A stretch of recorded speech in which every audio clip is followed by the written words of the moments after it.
बना उनका बेटा कर्ण, जिसे दुनिया ने सूत पुत्र कहा, महान योद्धा। पर साथ ही साथ उसकी कहानी बन गई एक ट्रेजेडी, महाभारत की।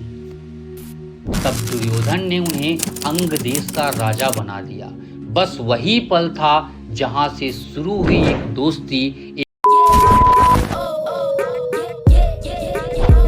भारत के मैदान में जब शंख बजा तो न जाने कितनी कहानियां जन्मी, पर एक कहानी थी जो सदा के लिए दिलों में बस गई। वो है कर्ण की कहानी। एक ऐसा योद्धा जिसने ना तो समाज ने कभी अपनाया और ना किस्मत ने कभी माफ किया। आज हम बात करेंगे कर्ण की उस कहानी की जो अक्सर महाभारत के शोर में कहीं खो जाती है। कर्ण एक अनकही कहानी, एक अनसंग हीरो।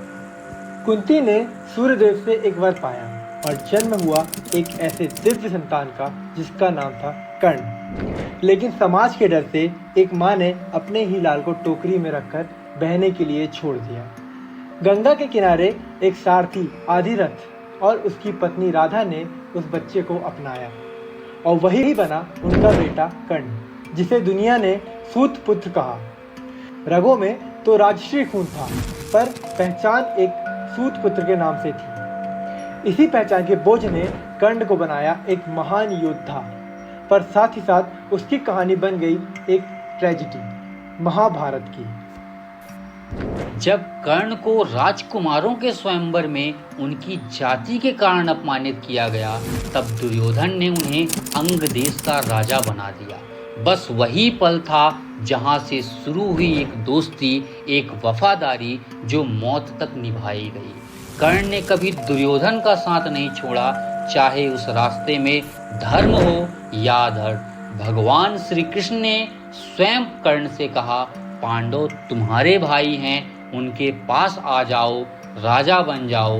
पर कर्ण ने कहा, मैं दुर्योधन का ही ऋणी हूँ। यही थी कर्ण की सबसे बड़ी ताकत और शायद सबसे बड़ी कमजोरी भी। कर्ण की ताकत और कमजोरियां तो बहुत सारी थी, उसी प्रकार कर्ण के बहुत सारे नाम भी थे, जिसमें से एक नाम था दानवीर कर्ण। महाभारत के युद्ध के समय जब कर्ण को कोई हरा नहीं पा रहा था, तब इंद्र भगवान ने एक ब्राह्मण का भेष धारण किया और कर्ण के पास दीक्षा मांगने गए। दीक्षा में उन्होंने कवच और कुंडल मांग ली, जो उसे जन्म से सूर्यदेव ने दिए थे। कर्ण ने बिना किसी शक के अपने कवच और कुंडल काटकर इंद्र भगवान को दे दिए। क्या आप सोच सकते हैं, एक ऐसा योद्धा जो अपने सुरक्षा के साधन को खुद ही दे दे, सिर्फ दान की मर्यादा बनाए रखने के लिए। ऐसी उदारता महाभारत में किसी और में थी क्या? पर कर्ण का जीवन सिर्फ तपस्या का ही नहीं, श्राप का भी था। एक ब्राह्मण ने उन्हें श्रापित किया कि उनका रथ युद्ध में धंस जाएगा। गुरु परशुराम ने उन्हें श्रापित किया कि उस ज्ञान को वह सबसे जरूरी समय पर भूल जाएंगे, और वही हुआ।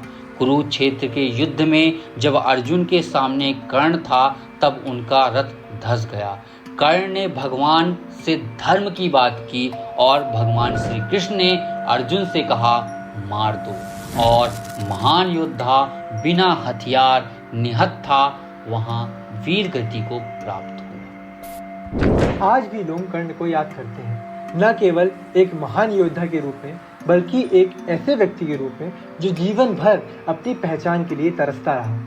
कर्ण हमें सिखाता है कि सम्मान हमेशा जन्म से नहीं, बल्कि उसके कर्म से मिलता है, कि वफादारी और दया कभी इंसान को हार दिला देती है, पर उसकी आत्मा को विजय देता है। कर्ण का जीवन एक आईना है जिसमें हर व्यक्ति अपने संघर्ष को पूर्ण रूप से देख सकता है।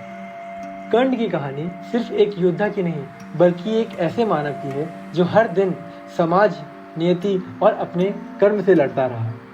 अगर अर्जुन विजयी था तो कर्ण मर्यादा था। अगर कृष्णा ने नीति सिखाई तो कर्ण ने उसका पालन किया, वो भी अपनी रीति से। आज भी कर्ण हमें याद दिलाता है कि हारने के बाद भी जीत का एक रूप होता है। यही कर्ण की असली विरासत है। अगर आपको कर्ण की कहानी ने छू लिया है तो वीडियो को लाइक करें और कमेंट में लिखें कर्ण दानवीर, और चैनल को सब्सक्राइब करना ना भूलें।